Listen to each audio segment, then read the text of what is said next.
Former Prime Minister Julia Gillard, and the first female Prime Minister, I should point out, not the first Prime Minister, has written about those times in her new memoir, My Story. I caught up with her earlier today.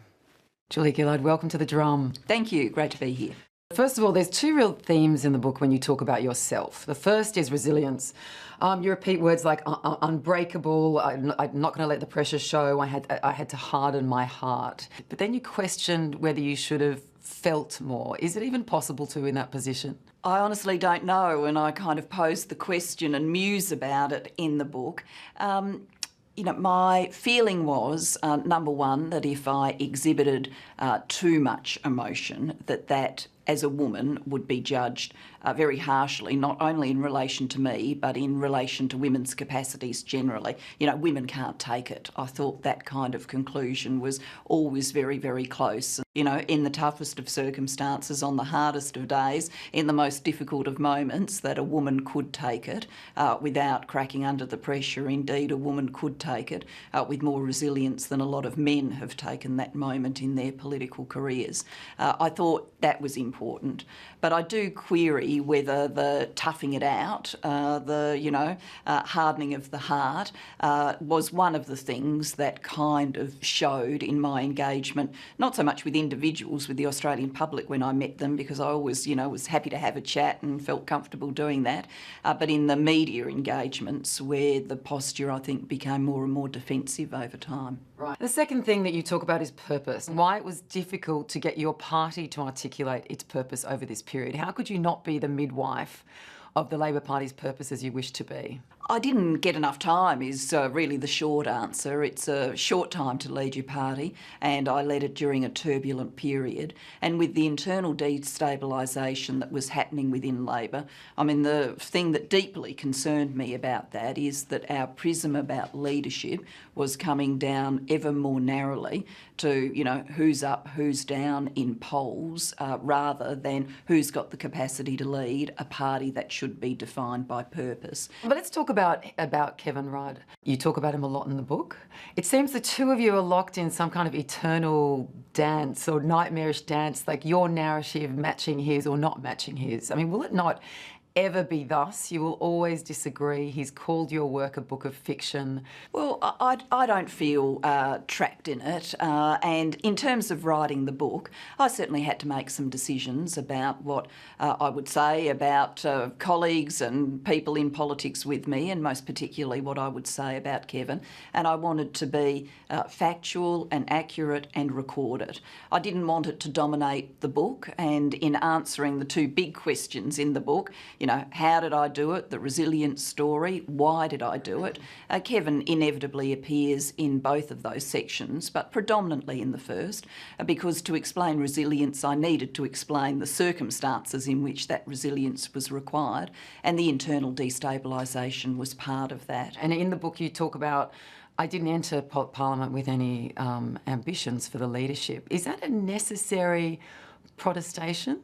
Well, it's just the simple truth. And so, in recording my story, I think it's relevant to put that truth in. I was not the person, calculating as a kindy kid how to become Prime Minister. I was not the person entering politics who thought, my only meaning here is going to be if I get to sit in that chair. This is obviously a book about governing.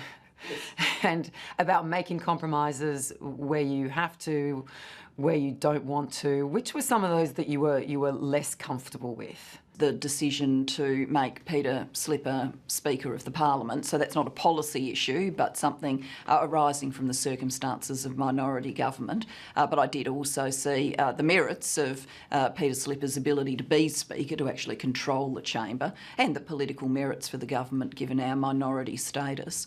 On big policy issues, I overwhelmingly got to put before the Australian people the things that I believed in and wanted to do.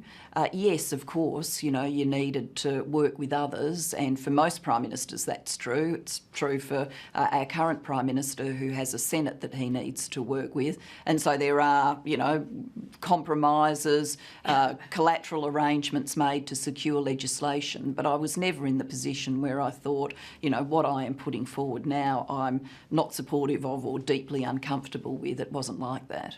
I think one of the most interesting chapters in the book is when you talk about the process of forming government, which has not been discussed in such detail before, and how it's often been described as a given, but you said actually it was a very difficult moment of kind of personality compromise.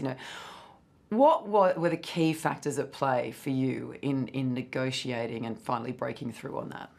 I did particularly want to go to this because I found the fashionable conclusions about this period with the benefit of hindsight truly absurd. I mean, I entered that 17 days, hardly ever having spoken to Bob Brown in my life. I did not know him well. I hardly knew either Tony Windsor or Rob Oakeshott. I'd dealt with them on one issue, which was about student income support, and I'd never met Andrew Wilkie in my life. So, for everybody to go, it was obviously a given she was going to get to form government, that is a hindsight judgment. That's not how it was in the moment. And some of your most significant achievements, Gonski, NBN, the carbon price, have now been either wound back, repealed by the present government. Does this frustrate you in terms of wanting to create a permanent legacy? Yes and no. I think there's a mix there. On school funding and many of the things that we did for schools, the current Prime Minister, Mr Abbott, and his Education Minister, after, deriding our reforms, then leapt up during the election campaign and said, me too, we'll have a helping of that as well. Now, in government, they've resiled from that, but the in-contest bit will be the bit that can be worked through in the 2016 election, and I think it will be a big issue in 2016. But whatever happens in the future, I can guarantee you this, we are never going back. No one will ever take us back to the unfair funding system that I replaced. And, whether they liked the realisation or not, Tony Abbott, Christopher Pyne came to the realisation that fighting me on that was a mug's pursuit. And that's why they made the declaration they did during the campaign. On carbon pricing, the minerals resource rent tax, I'm enough of a student of politics to know that the truly big nation-changing reforms often have to have more than one go around before they settle into the political landscape. Do you think we'll ever have another go at the mining tax? Oh, absolutely. Are you as confident about the carbon tax, given an election was fought and won on that? I mean, you've talked about your framing of it. You shouldn't have said tax. You should have continued to argue for it to be pricing. What else could have been done in terms of public persuasion? Look, I think, there's always more that you could do. I mean, the problems, I think, with carbon pricing became in some ways a set of problems that adhered to carbon pricing but weren't about the policy merits themselves. One, I absolutely created, not contesting the argument as I should have about whether or not it was a tax. Now, I didn't wander around going carbon tax. I called it a carbon price, but I didn't have that argument and I should have. And that then made it a question of honesty and election representations, even though during the election campaign I'd very squarely said I wasn't ruling out an emissions trading scheme, and that's what we were introducing. There will continue to be the kind of fringe that deny the science, but the mainstream of world opinion, with bumps and difficulties and with all of the frustrations that come with multilateralism, but world opinion, global action will drive us to reducing our emissions, and why wouldn't we do that in the cheapest possible way? There will be a carbon price. It will be back. Sooner or later, good policy wins out. I want to talk about the media and your relationship with them and the discussion about gender. I interviewed you 10 years ago for a book called Media Tarts about the way women were treated in politics, and you were very pragmatic then. You said, I've watched people go before me, I've watched the high-profile women get trashed, I won't make those same mistakes, I'm not going to pose in a red feather boa. And well, there was no boa. There was no boa.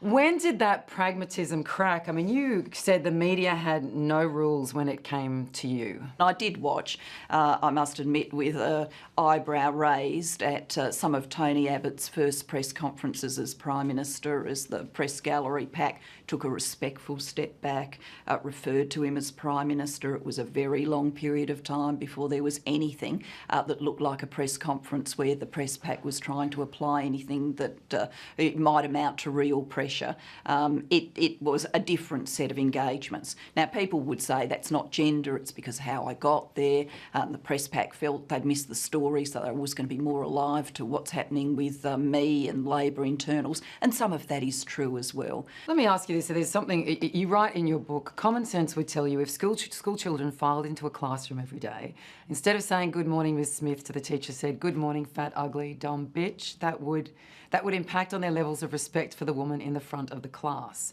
And somehow that common sense fled the scene when I was Prime Minister. What would a Julian Gillard government have looked like? Well, you would have had many of the same factors. If everything else was identical, then I would have had the internal destabilisation. I would have had the leaks during the 2010 campaign. As a result, I would have governed during a period of minority government. So, you know, all of those things would have been there. But I don't think you would have had the anti-carbon pricing fever lock hands with gender in the way in which it did. I don't think we would have seen ditch the witch signs. I don't think we would have said Julianire or liar or however you could get Julian into the sort of words that were used about me. I don't even think the critique of how I took over from Kevin would be quite the same. In which sense? That's crucial. Well, you know, politics, whether we like it or not, is overwhelmingly a blood sport. You know, it's a hard old beast, and most people get to positions of leadership because they've engaged in a contest with someone. When criticism was going to be put, one of the handy instruments for that criticism was a gendered instrument. Now, I'm not fragile about criticism, and if you think carbon pricing's bad, well, let's have the argument. But we don't need a ditch the witch sign to have that argument. Finally, you end your book saying you're not bitter, you're not angry, but emotions do continue to be mixed. And you live many of your days still knowing the taste of bittersweet. What is that like? Oh, it's not a hard state. I mean, I reconciled a long time ago that the taste of politics is bittersweet. Often the best of things and the hardest of things come wrapped together in one package. For me now, I don't live moment to moment mainlining Australian politics and shaking my head about what's happening. I've moved on to other challenges, and when I look back, it's not with a sense of rancour. Obviously, there are some regrets, but it's not the regrets that dominate me. It's a sense of pride, of honour at the opportunity, and some satisfaction about what I achieved when I was there. Julia Gillard, thank you so much for joining us. Thank you.